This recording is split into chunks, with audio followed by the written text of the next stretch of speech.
It was my 63rd birthday when my son-in-law looked me in the eye across the dinner table and said, loud enough for everyone to hear, "You know what your problem is, Warren. You never really made anything of yourself."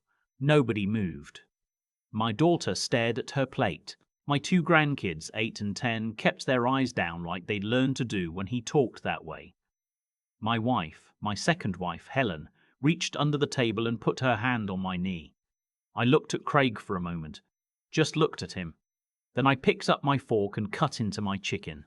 I didn't say a word, but I started thinking I grew up in Tulsa, Oklahoma, the son of a man who worked 31 years at a pipe-fitting plant and never once complained about it. My mother waitressed weekends at a diner on Cherry Street until her feet gave out. We weren't poor, but we weren't comfortable either. You learned early that money was something you treated with respect. You didn't waste it, you didn't show it off, and you absolutely did not build your life on someone else's foundation without at least saying thank you. I spent 22 years as an electrician, journeyman first, then master, then I started my own outfit. Small commercial work, some residential. By the time I sold the business at 58, it wasn't worth millions, but it was worth enough.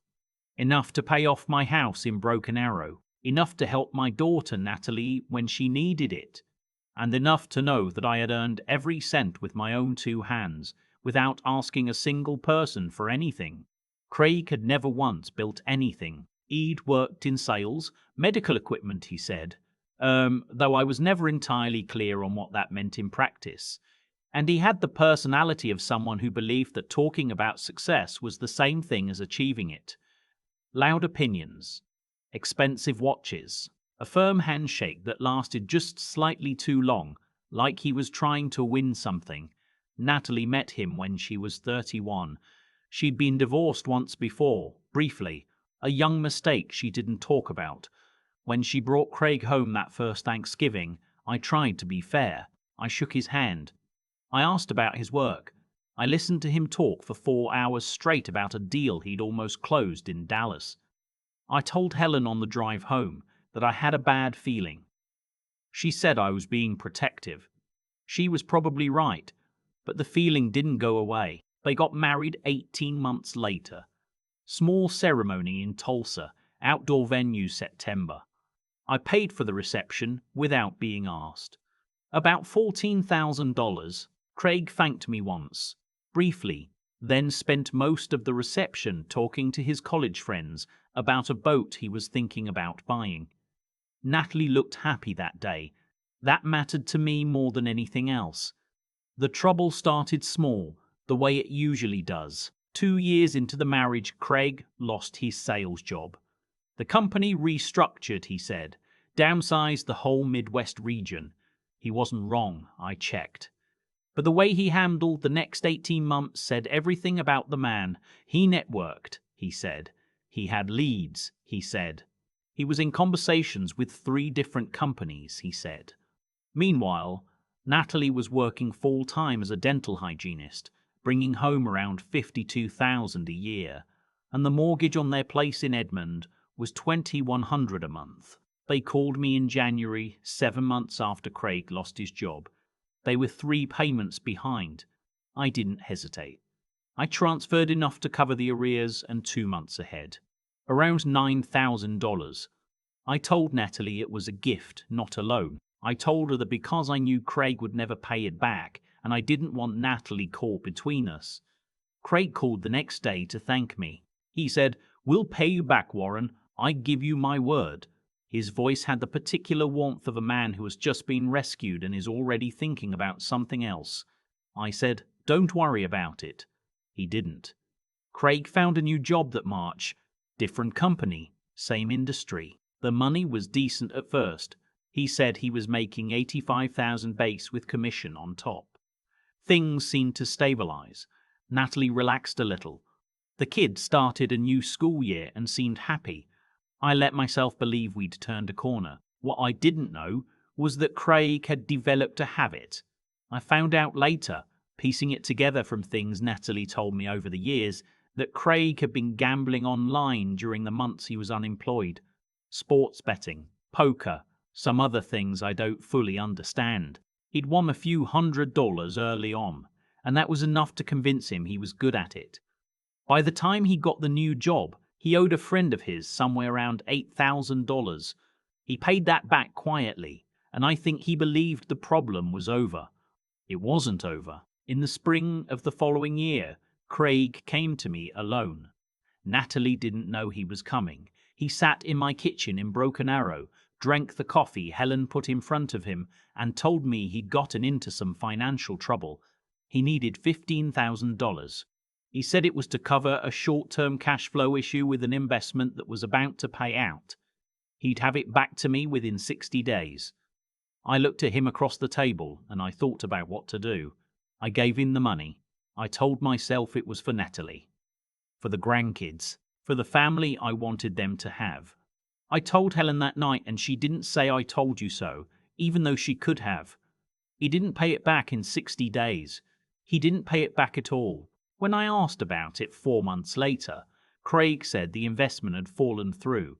Bad timing, nothing he could control, and that he'd make it right as soon as things smoothed out. He said it the way people say things they have no intention of doing. I recognized the tone. I let it go. Over the next 3 years, I gave them money 4 more times. Never again directly to Craig. I always made sure it went to Natalie or directly to a bill.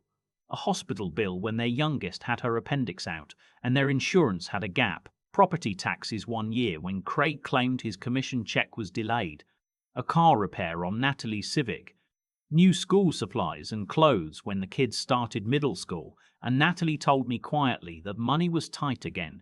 I kept a number in my head, though I never wrote it down. By my 63rd birthday, I had given them, in total, just over $61,000. Not a loan. I'd stopped calling it that after the first time.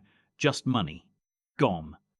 The birthday dinner was at their house in Edmond. Natalie had cooked a real meal. Pot roast, roasted potatoes, green beans from her garden out back. Helen had brought a lemon cake. The grandkids had made me a card out of construction paper that said, "Happy birthday, Grandpa Warren," in uneven letters, and I kept it on the table next to my plate the whole meal. Craig had been in a strange mood all evening. Too loud, too animated, the way he got when something was bothering him. He'd poured himself 3 glasses of wine before we sat down. He was telling some story about a co-worker that I'd stopped following, and I was watching my grandson try to balance a green bean on his fork when Craig turned to me and said it. "You know what your problem is, Warren? You never really made anything of yourself." He said it like it was a continuation of the conversation, like it had just occurred to him, like it was obvious. Guys like you punch the clock, you do your time, you retire, but you never really build anything. Me? I'm building something, a career with actual upside, real potential, not just an hourly rate and a pension. He laughed a little. Not mean exactly, more like a man who thinks he's being honest and helpful. I looked at him. I didn't say anything. Natalie's face had gone very still. Helen had her eyes on her plate. The kids were looking at Craig with that careful expression children wear when they know something is wrong, but don't know what. "I'm just saying," Craig said, reading the silence wrong. "You've done fine, Warren, but fine isn't the same as great." I nodded slowly. I picked up my fork. I thought about the $9,000 I'd wired in January 3 years ago. I thought about the $15,000 I'd handed across this same kitchen table. I thought about the appendix surgery, the property taxes, the Civic's transmission, the school clothes. I thought, $61,000. I thought, fine isn't the same as great. I said, more pot roast. Helen looked at me. She knew. I didn't sleep well that night. Not because I was angry. I'd moved past angry somewhere round the drive home. I was thinking clearly, which is different. Anger makes noise. This was quiet. I went through what I knew. The house in Edmond was a rental. Their landlord was a property management company out of Oklahoma City. Craig's name was on the lease.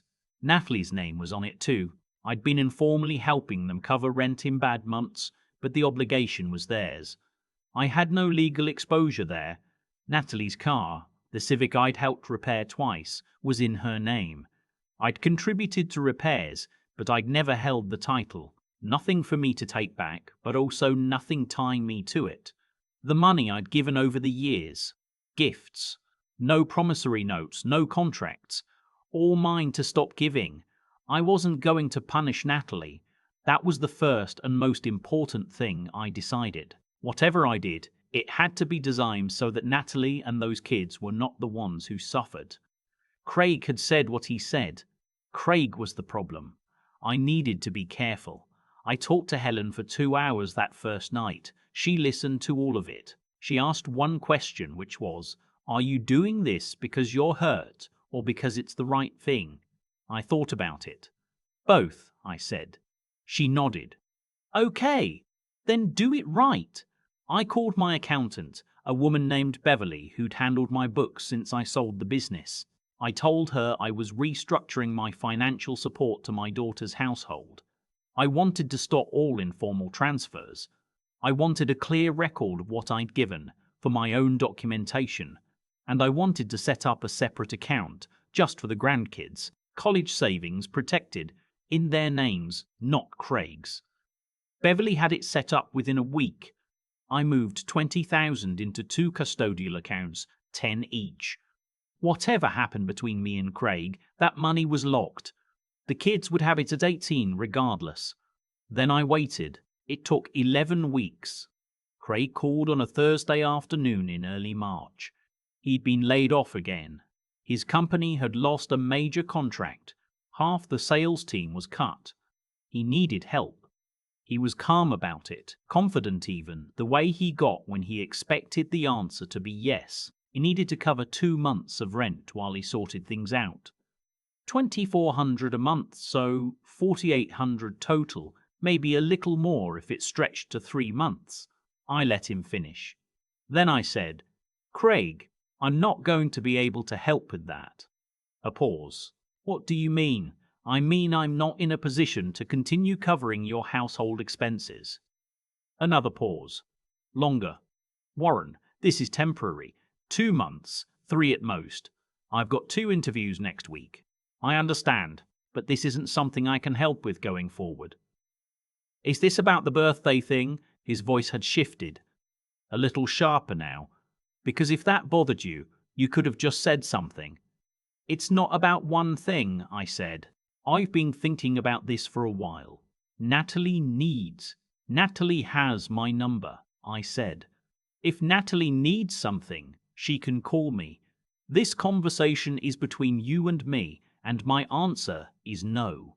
He hung up. I sat in my chair in the living room and looked out at the backyard for a long time. The redbuds were starting to come in along the fence. Helen had planted them the first spring after we got married. They were reliable that way. Natalie called that evening. Her voice was careful, measured. She'd had time to talk herself into a certain tone. She said she understood I might be frustrated, but things were genuinely difficult right now, and any help I could offer would mean a lot. She didn't mention Craig's comment at the birthday dinner. I didn't either. I told her I loved her.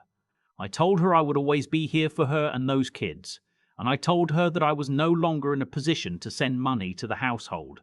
I told her I'd already taken care of something for the grandkids. I told her if she personally, just her, not Craig, ever needed something specific, she could call me and we would talk about it. She was quiet for a moment. Then she said, "Is this because of Craig?" "It's because of me," I said. "I should have done this a long time ago."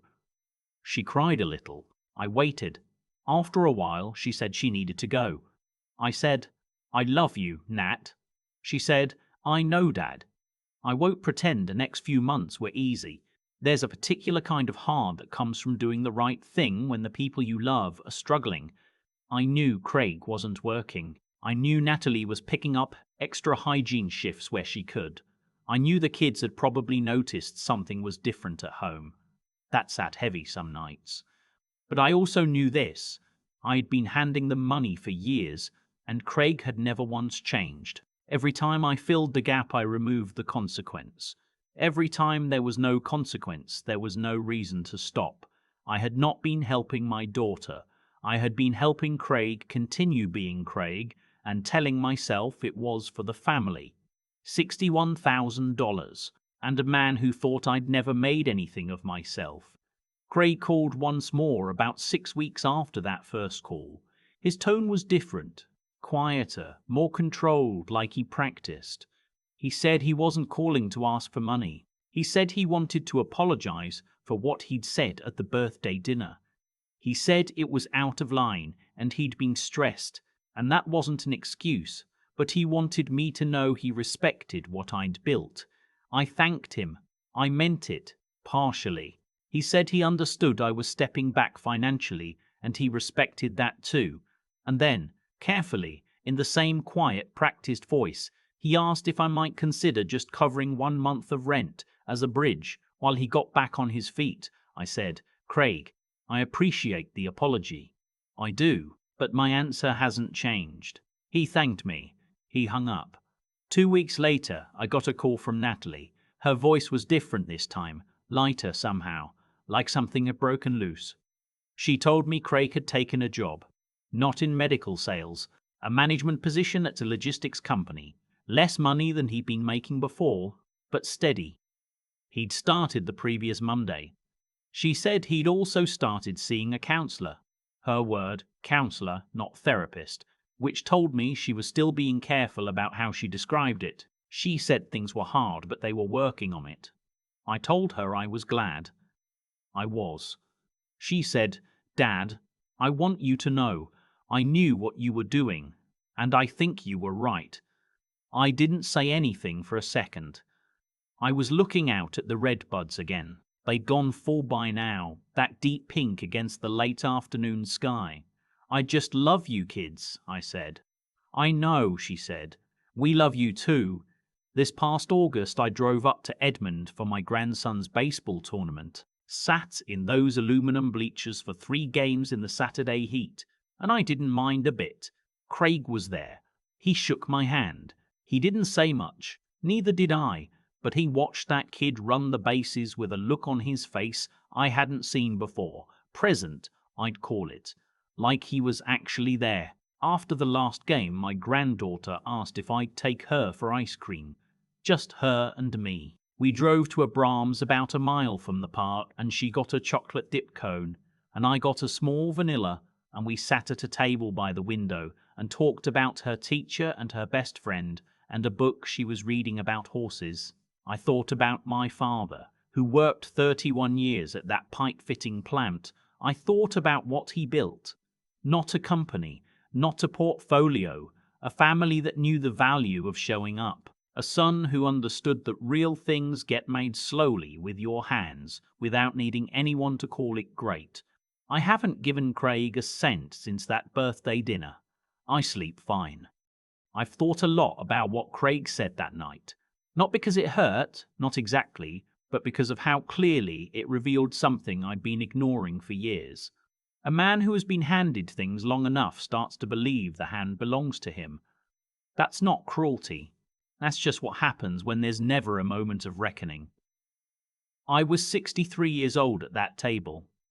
I had built a business from nothing, raised a daughter on my own after a divorce, paid every bill I ever owed, and never once asked anyone to carry me. And the man sitting across from me, the man whose rent I had quietly covered, whose shortfalls I had absorbed without complaint, whose family ate because my daughter worked double shifts and I filled the gaps. That man looked me in the eye and told me I hadn't made anything of myself. I don't say that to feel sorry for myself. I say it because the cause and the effect were sitting right there at the same table, and I had helped build both of them without realizing it. Here's what I've come to understand. When you remove every consequence from someone's choices, you don't protect them. You freeze them. Craig, at 41, was the same man he'd been at 35. The same man he'd been when I first shook his hand at Thanksgiving and felt that uneasy feeling I couldn't name.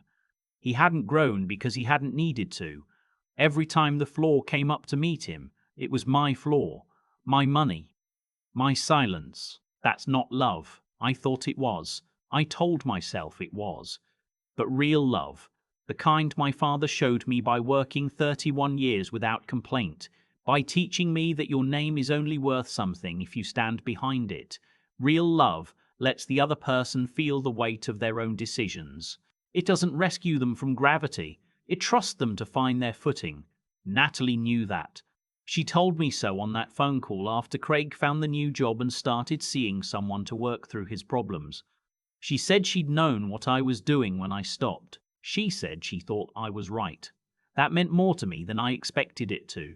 The grandkids have money set aside now that I won't touch, won't negotiate, won't reconsider. That's theirs. Whatever Craig does or doesn't do with his life, those two kids will have a foundation that nobody can spend away. What I want for them, what I hope they take from watching their grandfather sit quietly at a birthday dinner and not rise to the bait, is this: that strength isn't loud, that patience isn't weakness, that the man who builds something slowly, carefully, with his hands, who never needs to announce it, who sleeps fine at the end of it, that man has made something real, something that lasts. Craig called it nothing. I call it everything.